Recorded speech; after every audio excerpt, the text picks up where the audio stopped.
Samajwadi party के रुकने parliament Azam Khan लंबे वक्त से जेल में बंद हैं और कई मुकदमों का सामना कर रहे हैं।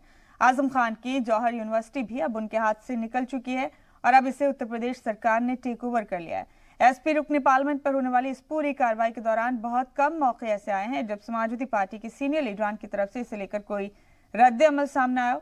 हालांकि एसपी सदर अखिलेश यादव ने इशारों में आजम खान को लेकर सरकार पर तंज तो कसे हैं, लेकिन कभी खुलकर कुछ नहीं बोला। अब खबर है कि आजम खान अपनी ही पार्टी से नाराज हैं। दरअसल इन दिनों कांग्रेस लीडरान के आजम परिवार से बढ़ती नजदीकी इन खबरों को पक्का भी कर रही है। हाल ही में कांग्रेस लीडर इमरान प्रतापगढ़ी और मध्य प्रदेश के कांग्रेस एमएलए आरिफ मसूद ने रामपुर में आजम खान की अहलिया तंजीन फातिमा से मुलाकात की थी।